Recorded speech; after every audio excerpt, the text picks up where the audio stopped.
여러분 오늘 빌립보서 9번째 시간이고요. 무엇을 본받으라 라는 말인가 라는 제목으로 하나님 말씀 나누도록 하겠습니다. 여러분 오늘 우리가 읽은 이 본문 자세히 보신 분들은 아시겠지만 이 본문 말씀 읽을 때 선뜻 이해가 되지 않는 장면이 등장합니다. 바로 17절인데요. 눈으로 보십시오. 바울이 빌립보 교회를 향해 이렇게 말하고 있기 때문이에요. 너희는 함께 누구를 본받으라? 나를 본받으라 라고 말하고 있기 때문입니다. 여러분 바울 하면 어떤 사람이죠? 기독교 역사 가운데 가장 존경받는 인물 중 하나 꼽으라면 바로 바울일 것입니다. 그래서 그런지 여러분 바울이 이런 말을 했다, 나를 본받으라 라는 이런 말을 했다라고 할 때 모두가 쉽게 수긍하는 것 같아요. 이런 거죠. 그래도 바울인데, 딴 사람도 아니고 그래도 바울인데, 바울 하면 바울이 본받으라고 하는데 바울이 이렇게까지 말하는데 그럼 본받아야지 라고 말입니다. 근데 여러분 이렇게 생각하는 것은요, 사실 오늘을 사는 우리들에게나 이렇게 생각하게 되는 내용이지, 당시 이 편지를 받는 빌립보 교회의 배경 속에서 나를 본받으라 라는 이 말은요, 절대로 오늘날 우리가 받아들이는 것처럼 받아들일 수가 있다 없다 없는 말이었다라는 것입니다. 당시에 바울을 공격하는 사람들이 많았어요. 바울이 조금이라도 책 잡힐 만한 행동이나 뭐 이런 태도를 보였다, 말을 했다라고 한다면 하이에나 같이 달려드는 게 이 당시 바울에 대한 태도였다라는 것입니다. 실제로 여러분 바울이 당한 일들을 한번 보세요. 바울이 크게 잘못하지 않았어요. 근데 바울의 그 제대로 된 행동을 다시금 구실 삼아 오해하게끔 만들어서 바울의 사도성을 의심하게 만들고 바울이 전한 복음을 의심하게 만들었던 게 당시에 이 정황 아니었냐는 말이죠. 때문에 여러분 바울을 위해서 처음에는 자신의 모든 것을 내어줄 것 같았던 그 갈라디아 그 지역의 교회들도요, 나중에는 이런 사람들의 말을 하도 들으니까 바울의 사도성을 의심하게 되었고요. 고린도 교회도 물론이었습니다. 그러니까 오늘 우리가 읽은 이 빌립보 교회 내에서도요, 바울이 전한 복음에 의문을 제기하고 공격하는 일들이 있다라는 것을 생각해 볼 때, 바울이 나를 본받으라 라고 하는 이 말은요, 오늘 우리가 받아들이듯이 그 빌립보 교회가 받아들일 만한 말이 아니었다라는 거예요. 여러분 뿐만 아니라요, 100번 양보해서 빌립보 교회가 이 바울의 말을 받아들였다 하더라도요, 바울의 지금 상황 어떤 상황입니까? 감옥에 갇혀 있는 상황이잖아요. 그렇다면 여러분 빌립보 교회에서요, 감옥에 지금 갇혀 있는 이 바울이 나를 본받으라 라고 말한다라는 것은요, 좋은 의미보다는 분명히 부정적인 의미에 가까웠을 수 있겠다라는 것이죠. 사랑하는 성도 여러분, 제가 하고 싶은 말이 무엇이냐 하냐면, 오늘 본문에서 바울이 하고 있는 이 말 있잖아요. 나를 본받으라 라는 이 말 있잖아요. 여러분 이 말 쉽게 읽을 수 있는 말이 아니라는 거예요. 여러분 저는 때문에 오늘 본문에서요, 바울이 지금 하고 있는 이 말 있죠. 나를 본받으라 라는 이 말 있죠. 이 말의 의미가 무엇인지 오늘 설교를 통해 함께 살펴보고자 합니다. 세 가지를 통해서 살펴보려고 하는데요. 여러분 먼저는요, 본받지 말아야 할 대상이 무엇인지 누구인지에 대해서 살펴보도록 하겠습니다. 그리고 두 번째로는요, 그렇다면 본받아야 할 대상이 무엇인지 누구인지에 대해서 살펴보겠습니다. 그리고 마지막으로요, 어떠한 삶이 본받아야 할 삶이 될 수 있는지에 대해서 살피고 설교를 마치도록 하겠습니다. 여러분 먼저 본받지 말아야 할 대상입니다. 여러분 바울이 자신을 본받으라고 하면서요, 본받지 말아야 할 대상을 이어서 말하거든요. 19절이에요. 19절 같이 한번 읽어볼게요. 시작. 그들의 마침은 멸망이요 그들의 신은 배요 그 영광은 그들의 부끄러움에 있고 땅의 일을 생각하는 자라. 여러분 이 19절 제가 설명해 드리기 전에요, 우리가 하나 좀 생각해 보면 좋겠어요. 하나 뭘 생각해 보면 좋겠냐면, 여러분 왜 바울은 그토록 이 지면을 할애하면서 본받는 것에 대해서 말하고 있는 것일까요? 여러분 본받음에 대해서 왜 이렇게 바울이 지면을 할애하면서 말하고 있느냐라는 것이죠. 결론부터 말씀드리자면 여러분, 신앙은요 본받는 것이기 때문입니다. 여러분 신앙은 본받는 거예요.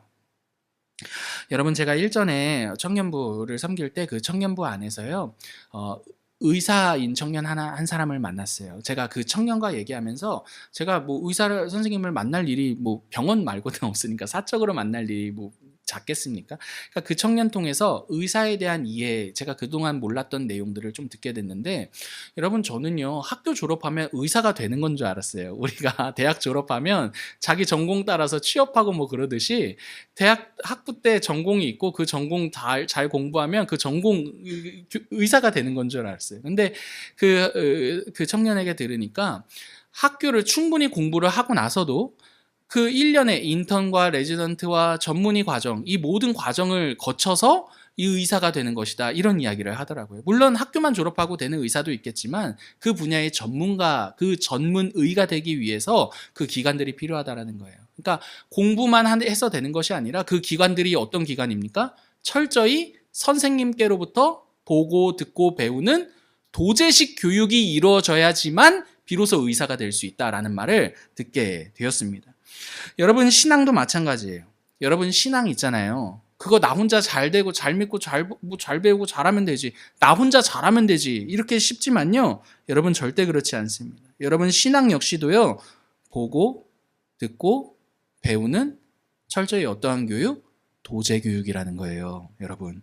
물론 책을 읽고 배우는 것도 있을 수 있어요. 그러나 여러분 그 모든 것, 신앙이 자라나는 그 순간은요. 사람으로부터 보고 듣고 배우는 그때라는 것입니다. 왜냐하면 여러분 이 신앙이요 의사와 마찬가지로 무엇과 생명과 관련되어 있는 것이기 때문입니다.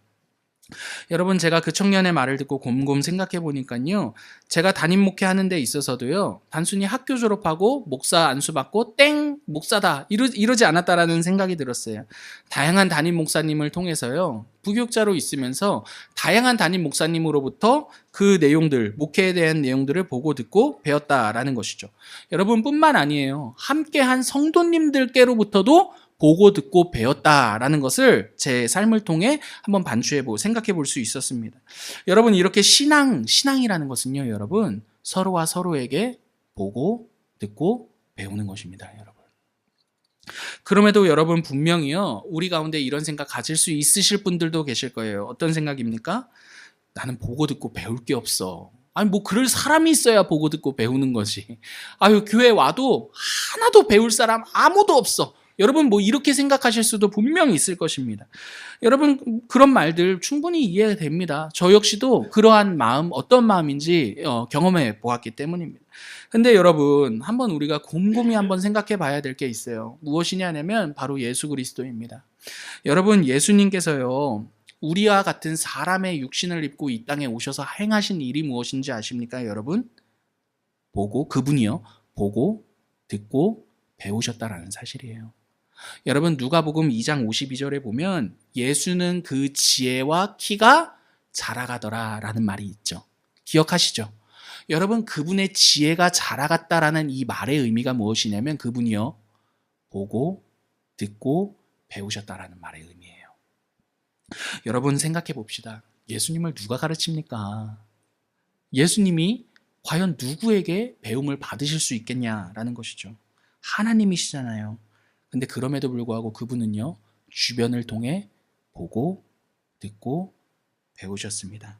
자신이 창조하신 그 사람으로부터 말입니다. 그러므로 여러분 나를 가르칠 사람이 없어. 내가 보고 듣고 배울 사람이 누가 있어. 여러분 이렇게 말씀하시는 그 태도는요 어쩌면 예수님을 역행하는 태도일지도 모르겠다라는 생각을 하게 되는 것이죠. 여러분 우리의 신앙은요 서로와 서로의 삶을 그럼에도 불구하고 보고 듣고 배우는 거예요. 여러분 그게 겸손이라는 것을 기억하십시오. 예수님이 그러하신 것 같이 말입니다. 우리 신앙이 문제를 만날 때는요 보고 배울 사람이 없을 때가 아니라요 보고 배울 사람이 없다라고 스스로 교만해진 그 마음이 우리 신앙의 문제를 만든다라는 것이죠. 여러분 이제 19절 한번 제대로 설명해 볼게요. 여러분 이 19절을 이제 다시 돌아와서 다시금 보시면요 바울이 본받아서는 안 될 사람에 대해서 이렇게 언급하고 있어요. 그 특징이 무엇이냐면 땅의 일을 생각하는 자라는 거예요. 땅의 일을 생각한다라는 이게 뭔 말인가 싶은데요, 이게 18절에 보면요 십자가의 원수라는 말과 상응하는 말이에요. 정리해 볼게요.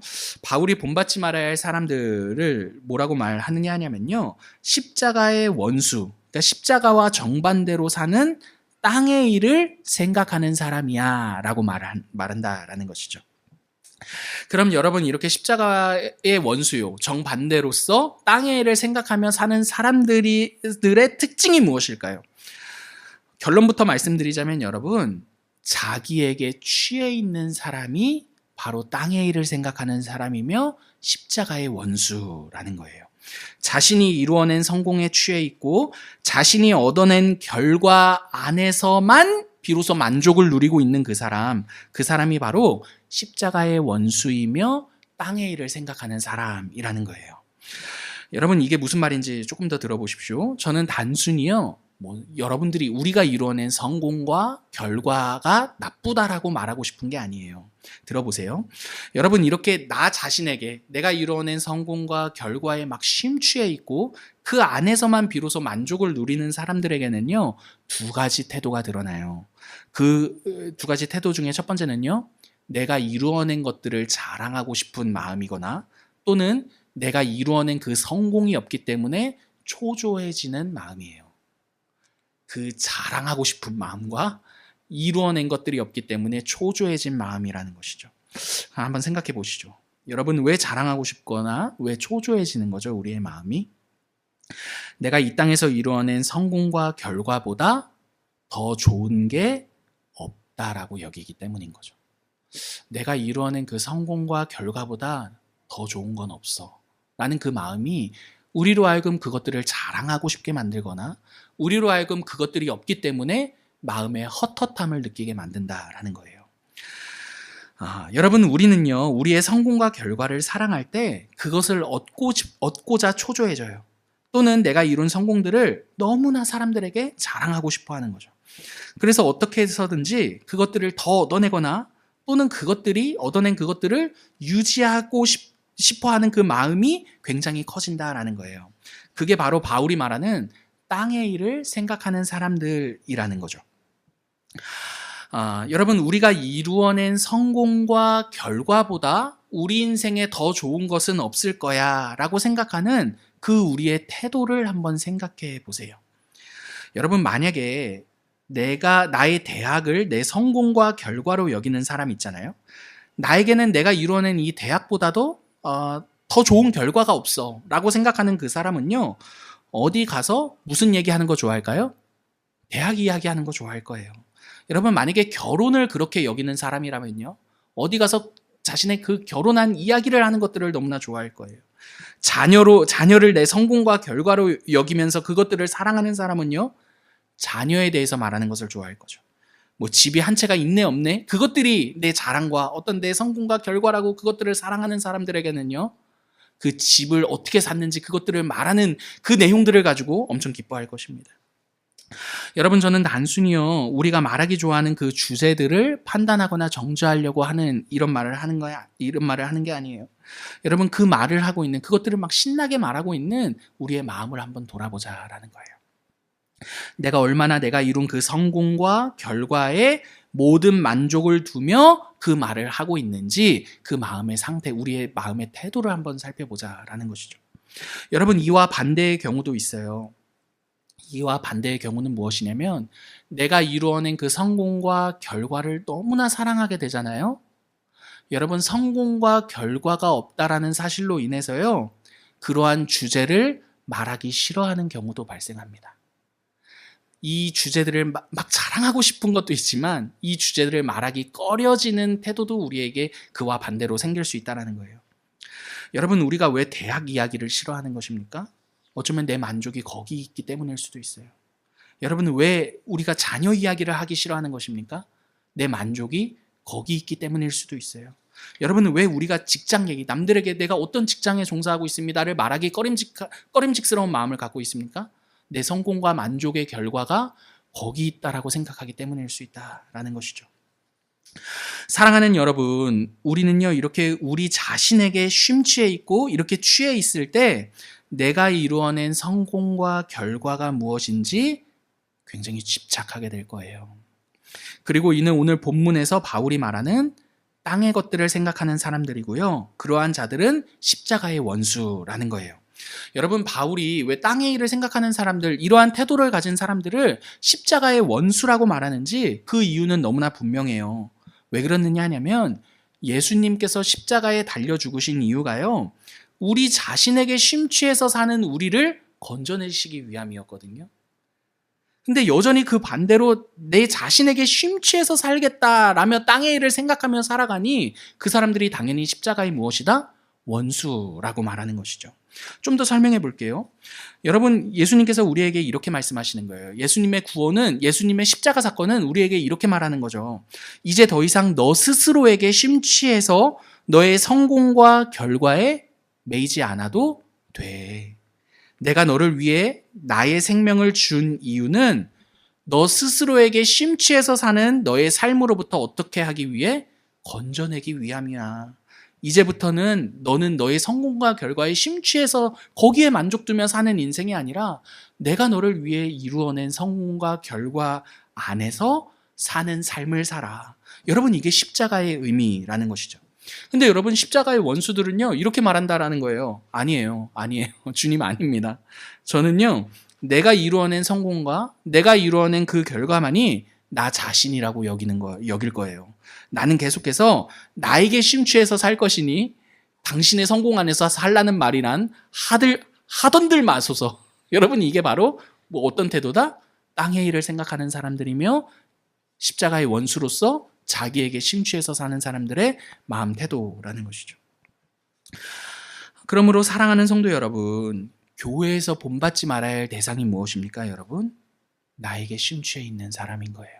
여러분, 나에게 심취해 있는 그 태도가 바로 교회에서 본받지 말아야 할 태도가 되는 거예요.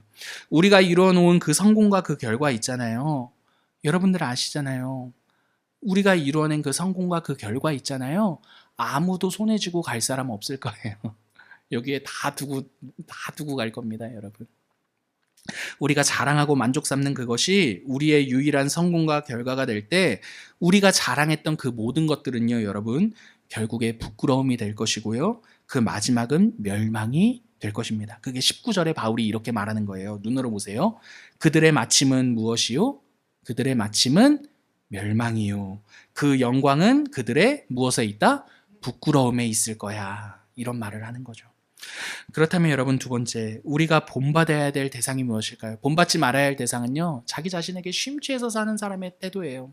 그럼 본받아야 될 대상은 무엇일까요? 17절 같이 읽어볼게요. 17절입니다. 형제들아, 시작. 형제들아, 너희는 함께 나를 본받으라. 그리고 너희가 우리를 본받은 것처럼 그와 같이 행하는 자들을 눈여겨보라. 여러분, 바울이 17절에서 나를 본받으라 라고 말해요. 근데 여러분, 이 17절을 자세히 한번 살펴보시면요, 바울이 자신만을 본받으라 라고 말하는 게 아니라요, 굉장히 공동체적으로 이 말을 적용하고 있다는 것을 우리가 알 수 있어요. 왜냐하면 본받을 대상에 대해서 바울이 자기 자신만 말하지 않고요, 그와 같이 행하는 자들을 눈여겨보라 라고 말함으로써 공동체 전체를 뭔가 본받을 대상으로서 제시하고 있기 때문이에요. 여러분, 바울이 지금 이단 종파의 어떤 교주처럼요, 나만을 본받아라 라고 말하는 의미가 나를 본받으라 라는 말의 의미가 아니라는 거죠. 교주들은요, 진짜 자기를 본받으라 그래요. 그렇게 말하지만 바울이 자신을 본받으라 라는 이 말을 할 때는요, 그 목적과 대상이 분명해요. 그 목적과 대상이 누구이십니까? 바로 예수 그리스도라는 거죠. 예수님이라는 거예요. 그 증거가 무엇이냐 하냐면 자기 자신만을 본받으라 라고 말하지 않고 자신과 더불어 그와 같이 행하는 또 다른 자들을 눈여겨보며 본받으라 라고 말하고 있기 때문이에요. 여러분, 정리해 볼게요. 바울이 본받을 대상으로 자신만이 아니라 교회 공동체로 전체로 확장하는 이유는요, 본받아야 할 대상이 누구이기 때문에? 예수님이기 때문입니다. 예수님이기 때문이에요. 왜냐하면 여러분, 교회는요, 예수 그리스도의 몸이기 때문입니다.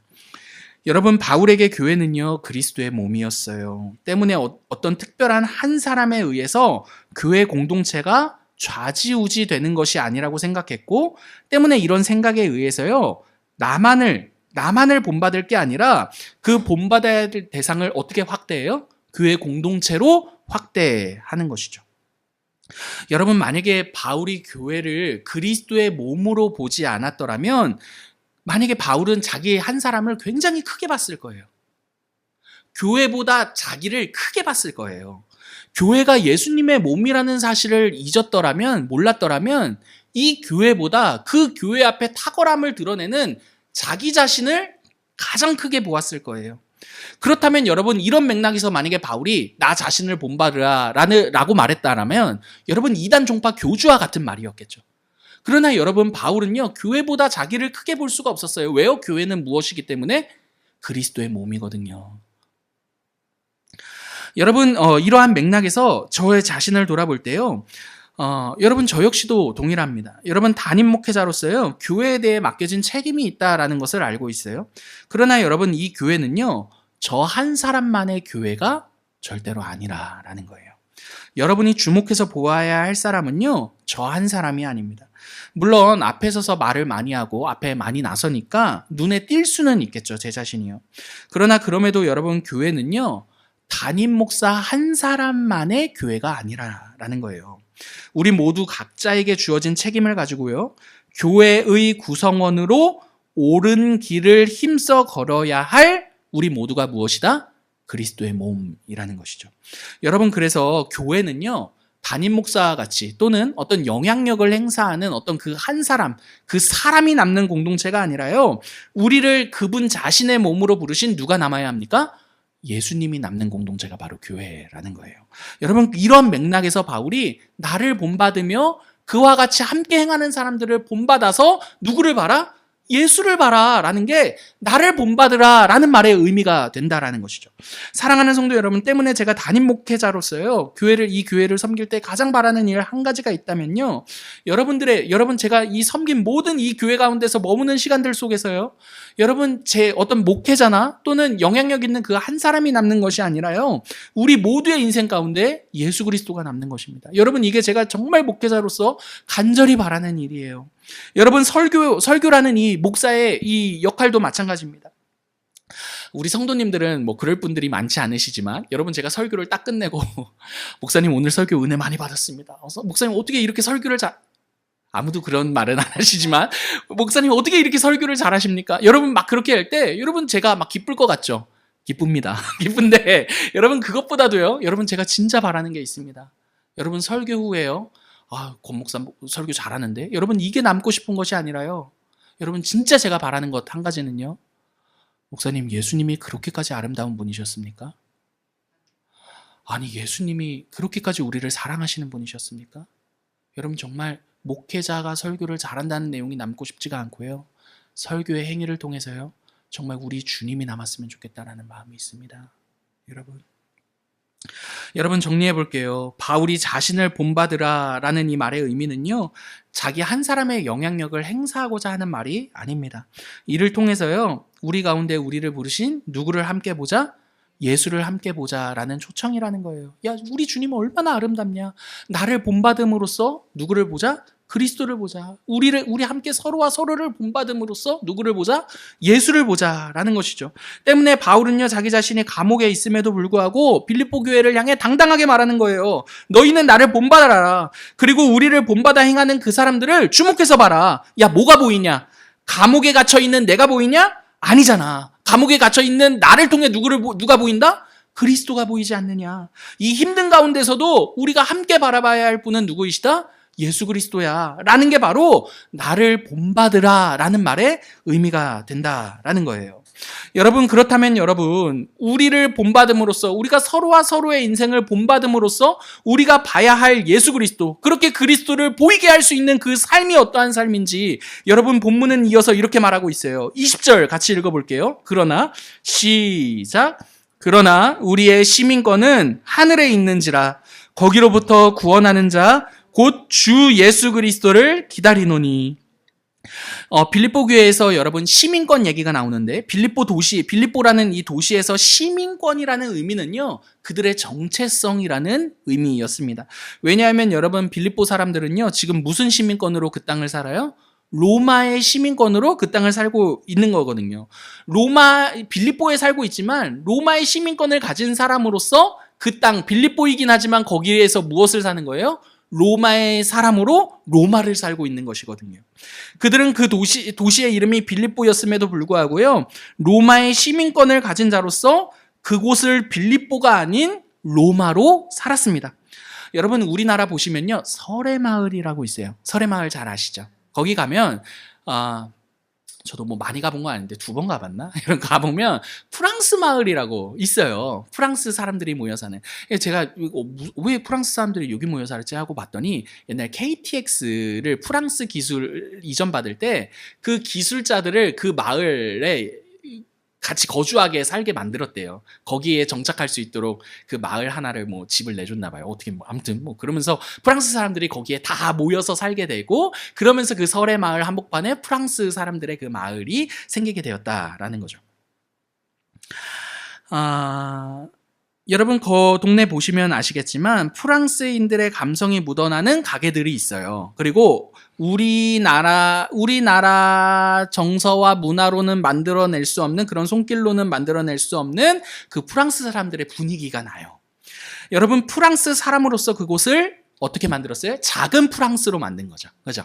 작은 프랑스로 만들며 살아가는 그 사람들의 삶의 태도가 바로 프랑스 시민으로 사는 삶의 결과였던 거죠. 그 분위기와 풍경이. 여러분, 시민권이 이러한 의미라는 거예요. 시민권이요. 빌립보 사람들이요, 자신들이 로마 시민권자라는 그 자부심을 가지고 빌립보를 어떻게 만들어요? 작은 로마로 만드는 거예요, 여러분. 그 땅을요. 여러분, 이런 배경에서 바울이 빌립보 교회를 향해 너희가 천국의 시민권자, 그러니까 하나님 나라의 시민권자라고 하는 말은요, 지금 이 땅에서는 이렇게 살지만 나중에 우리는 천국 가가지고 잘 살 거야, 이런 말을 하고 싶은 것이 아니라요, 지금 거기서 어떤 시민으로 살아라? 하나님 나라의 시민으로 살아라 라는 말의 의미라는 거죠. 너가 어떠한 형편에 있든지 거기서 무엇으로 살아라? 하나님 나라의 시민권자로 살아라. 그곳이 감옥이든지, 그곳이 고난이든지, 그곳이 기쁜 곳이든지, 그곳이 슬픈 곳이든지, 그곳이 응답받는 곳이든지, 그곳이 응답받지 못하는 곳이든지, 거기서 무엇으로 살아라? 하나님 나라의 시민으로서 작은 천국을 이루며 살아라 라는 말의 의미가, 우리의 시민권은 어디에 있다? 하늘에 있다라는 말의 의미라는 거예요. 여러분, 한 많고 슬픔 많은 네 인생, 나중에 천국 가서 천국을 살면 돼 라는 말의 의미가 아니라요, 지금 너의 그 자리에서 너는 무엇이니까? 천국 사람이니까 너가 있는 그곳을 어떤 스타일로? 하나님 나라의 스타일로 그곳을 작은 천국으로 꾸리며 살아라 라는 말의 의미가, 너의 시민권이 어디 있다? 하늘에 있다라는 말의 의미라는 거예요. 여러분, 프랑스 사람들이 설의 마을을 작은 프랑스로 꾸미며 사는 것처럼 말이죠. 여러분, 이를 바울에게 적용하면 어떻겠습니까? 바울이 지금 어디에 있어요? 감옥에 있죠. 그러나 여러분, 바울은요, 그 감옥에서 감옥살이를 한 것이 아니라 무슨 살이를 한 거죠? 천국살이를 한 거죠. 그 감옥임에도 불구하고 그 감옥을 작은 천국으로 꾸리며 사는 거죠. 왜요? 그가 어떤 시민권자였기 때문에? 천국 시민권자였기 때문에요. 여러분, 이를 우리에게 적용해 볼 때 우리는 어떻게 적용할 수 있겠습니까? 여러분, 우리의 가정도, 우리의 교회도, 우리의 직장도, 거기가 어떠한 곳이든지 어떠한 상황이든지 그곳을 하나님 나라의 사람으로서 작은 천국을 꾸리며 사는 게 바로 우리의 시민권이 어디 있다? 하늘에 있다라는 말의 적용이라는 거예요. 사랑하는 성도 여러분. 여러분, 이 말이 우리에게 가져다 주는 내용이 무엇입니까? 여러분, 기독교 신앙은요, 예수님을 믿으면 좋은 환경이 될 거야. 예수님을 믿으면 모든 일들이 잘 풀릴 거야. 여러분, 단순히 이런 차원의 말을 하는 종교가 아니라는 거예요. 여러분, 오히려 기독교 신앙은요, 우리가 어떠한 환경에서든지 천국을 살아낼 수 있는 그 나라의 무엇이 되었다? 그 나라의 시민이 되었다라는 것을 말한다라는 게 오늘 본문의 내용이 우리에게 말해주는 교훈이라는 것이죠. 사랑하는 성도 여러분, 바울이 이렇게 빌립보 교회와 우리를 향해서요, 너희의 시민권은 하늘에 있다라고 말하는데 이유가 있어요. 우리의 현실에서 우리가 하나님 나라 사람이라는 사실을 까먹기 때문이에요. 잘 까먹어요. 여러분, 외국에 거주해 보신 분들은 아시겠지만요, 해외에 거주하는 우리나라 사람들이요, 반드시 교육하는 그 교육기관 만드는 게 무엇인지 아시죠? 한글 학교예요. 한글 학교. 어디를 가든지 한인 사람들이 모여 있는 그곳에는요, 한글 학교가 있어요. 왜 그렇습니까, 여러분? 모국어를 잊어버리거나 잃어버려서는 안 되기 때문인 거죠. 모국어를 잃어버리면 정체성이 흔들려요. 내가 누구인지 흔들린다라는 거예요. 바울이 너희가 하나님 나라의 시민이야 라고 말하는 이유가 바로 이러한 의미라는 거죠. 너희가 누구인지 헷갈리지 말아라. 너희가 누구인지 헷갈리지 말아라. 너희가 있는 그곳에서 너희가 누구인지 잊어버리지 말고 잃어버리지 말고 거기서 하나님 나라의 사람으로서 작은 하나님 나라를 이루며 살아가라. 여러분, 이 말의 의미가 너희의 시민권이 하늘에 있다라는 말의 의미라는 거예요. 여러분, 이렇게 작은 천국을 이루며 살아라 라는 말을 듣게 되면요, 우리도 모르게 몸에 힘이 들어가요. 그래서 무엇인가를 결심하고, 그래, 내가 천국 시민권자로 가정에서 이렇게 살 거고 직장에서 이렇게 살 거고 아무튼 막 이런 결심들이 막 힘이 들어가요. 그런데 여러분, 오늘 본문이요, 작은 천국을 이루면서 천국 시민으로 살아가는 게 무엇인지 20절에서 이렇게 한 번 더 말해주고 있어요. 제가 읽어드릴게요. 우리의 시민권은 하늘에 있는지라 거기로부터 구원하는 자 곧 주 예수 그리스도를 기다리노니. 여러분, 20절은요, 우리들에게 천국 시민으로 살아가는 법을 말해주고 있어요. 그게 무엇입니까? 구원하는 자 곧 주 예수 그리스도를 기다리는 것이다 라고 말해요. 여러분, 여기서 구원하는 자 곧 주라는 말은요, 줄여서 구주예요. 구주라는 말은요, 우리를 구원하는 자라는 말의 의미인 거죠. 여러분, 이 구주라는 이 말이 때문에 당시에 이 배경, 이 빌립보 교회와 이 로마가 통치하는 이 배경 안에서 이 구주라는 이 말은요, 로마 황제에게만 사용할 수 있었던 표현이었어요. 당시에 로마 시민이 자신 시민의 권리를 침탈당하거나 외부로부터 핍박을 받잖아요. 그러면 로마 시민권자로서 할 수 있는 건 단 하나였어요. 무엇인 줄 아세요, 여러분? 나의 구주가 되시는 로마의 황제를 기다리는 거예요. 왜요? 로마 황제가 올 때 비로소 모든 것이 다 제자리로 돌아갈 거거든요. 여러분, 이 별거 아닌 일, 나의 구주 대신 나의 구주가 되는 로마 황제를 기다리는 그 일이 로마 시민권자가 자신의 시민권이 침탈을 당하거나 자신의 삶에 핍박을 받을 때 할 수 있는 이 별거 아닌 것 같은 이 일이 로마 시민권자가 할 수 있는 최고의 방법이었다라는 거예요. 여러분, 때문에 로마 시민은요, 막 자기가 핍박받잖아요. 그럼 자신의 삶이 아무리 어려울지라도 로마 시민으로서의 삶과 삶의 태도와 자세를 버릴 이유가 없었어요. 왜요? 진짜 구주가 되는 로마 황제가 오는 순간 모든 것이 어떻게 돼요? 정리되는 거거든요. 여러분, 우리도 마찬가지예요. 여러분, 우리가 이 땅에서 천국 시민으로 가장 천국 시민답게 사는 길은요, 우리가 무엇인가를 해보겠다가 아니라요, 우리의 구주 대신 예수님을 기다리는 거예요. 여러분, 그분이 오시면 모든 게 해결될 것이다라는 것을 믿는다라는 거예요. 그래서 여러분, 중요한 게 무엇이냐면 오늘 우리의 자리에서 천국 시민으로서 사는 그 삶의 태도를 포기하지 않는 거예요. 여러분, 이게 천국 시민으로 사는 우리의 태도 중에 제일 중요한 일입니다. 포기하지 않는 거예요. 여러분, 그 만족스럽지 않은 그 직장 있잖아요. 그 만족스럽지 않은 지금 그 가정 있잖아요. 그리고 그 교회와 우리가 살고 있는 모든 관계에서 내가 천국 시민으로 사는 내 삶의 태도를 포기하지 않는 거.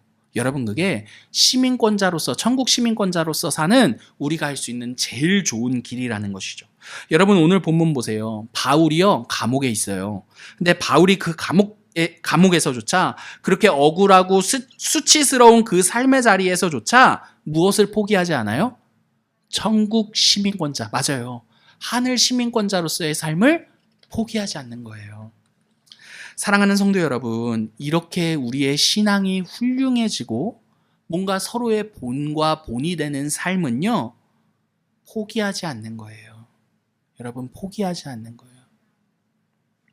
신앙의 여정을 포기하지 않고 꾸준히 걸어내는 거. 여러분, 우리를 포기하게 만드는 가장 큰 적이 뭔지 아세요? 실망이에요. 나는 해도 되지 않아. 나는 늦었어. 하나님이 나에 대해 어떤 기대가 있겠어? 내 삶은 이거밖에 안 돼. 근데 여러분, 그렇게 내 자신에게 실망하는 길, 여러분, 그게 아주 바보 같은 일이고 그게 여러분 신앙의 아주 반대의 내용이라는 거죠. 사랑하는 성도 여러분, 다양한 고난이 있어요. 어려움도 있을 거예요. 그런데 여러분, 포기하지 마세요. 정말 포기하지 마세요. 그분이 오시면 모든 게 다 제자리로 돌아갈 거예요. 그리고 제자리로 돌아갈 뿐만 아니라요, 상상할 수 없을 정도로 우리의 인생을 아름답게 결론 맺으실 거예요. 그 증거가 21절과 4장 1절이에요. 같이 한번 읽어볼게요. 21절과 4장 1절 시작. 그의 만물을 자기에게 복종하게 하실 수 있는 자의 역사로 우리의 낮은 몸을 자기 영광의 몸의 형체와 같이 변하게 하시리라. 그러므로 나의 사랑하고 사모하는 형제들, 나의 기쁨이요 면류관인 사랑하는 자들아, 이와 같이 주 안에 서라. 여러분, 이 두 절의 말씀은 이런 의미예요. 우리의 낮은 몸을, 낮은 몸이라는 말은요, 우리의 어려운 형편과 답답한 마음 이런 거 있잖아요. 이러한 마음을 그분의 영광스러운 몸의 형체와 같이, 그분이 부활하셨던, 비교할 수 없었던, 고난은 다시는 생각할 수 없었던 그 아름다운 형체와 같이 온전하게 하실 것이고 또 완전하게 하실 것이다. 그러므로 나의 사랑하는 자들아, 주 안에서 굳게 서서 너희에게 주어진 오늘이라는 그 현실의 삶, 그 신앙의 여정, 그거 절대로 포기하지 마. 라는 게 오늘 이 두 절의 말씀인 거죠. 말씀을 마칠게요, 여러분. 사랑하는 성도 여러분, 우리가 함께 본받아야 할 이가 누구이십니까? 예수 그리스도이십니다. 여러분, 저는 우리 서로의 삶을 통해서요, 예수님을 볼 수 있었으면 좋겠어요. 서로가 서로의 삶을 볼 때, 야, 진짜 예수님 보인다. 여러분, 믿음의 교제할 때 우리가 믿음의 교제를 통해서 우리가 위로받고 힘을 얻는 거거든요. 여러분, 정말 우리가 힘을 얻었던 그 믿음의 교제를 한번 생각해 보세요. 나에게 심취해 있어서 내가 이루어낸 성공을 막 말하는 사람을 통해 내가 위로받든가요? 아니에요. 정말 누가 봐도 어쩌나 싶은 그 인생 한복판에서 우리 구주 되신 예수 그리스도를 기다리며 천국 시민으로서의 삶을 포기하지 않고 그 삶을 그럼에도 불구하고 살아내는 그 사람을 통해 우리 믿음이 위로를 받고 그리스도를 바라보게 되지 않느냐는 말이죠. 여러분 때문에 저는 우리 서로의 삶, 서로와 서로의 이 삶이요, 정말 그 그리스도를 볼 수 있는 삶이 되었으면 좋겠어요. 여러분, 정말로요. 사랑하는 성도 여러분, 우리 각자의 인생의 모든 장면 가운데서요, 천국 시민으로 살아내시는 그 삶을 포기하지 마시기 바랍니다. 당장에는 볼품없어 보일지라도요, 우리의 이 현실을 아름답게 변화시키실 예수 그리스도를 바라고 기다리며 힘써 살아내시는 저와 여러분 되기를 간절히 기도합니다. 여러분, 지금의 우리 이 장면도 함께 천국 시민으로서의 삶을 포기하지 않고 견뎌낼 수 있는 삶의 장면이었으면 좋겠어요. 여러분 아마 오늘도 그 인원 또 그대로 왔네. 이 교회는 사람도 늘지 않아. 여러분, 이런 마음이 들 수도 있어요. 그러나 여러분 기억하십시오. 여러분, 그 한복판에서요, 우리 구주를 기다리며 천국 시민으로서의 그 삶을 포기하지 않는 그 길이 바로 우리를 통해, 이 작은 교회를 통해 그럼에도 불구하고 누구를 보는? 그리스도를 보는 길이 될 것입니다. 여러분, 그렇게 우리 신앙의 여정을 힘써 살아내시는 저와 여러분 되기를 간절히 기도합니다.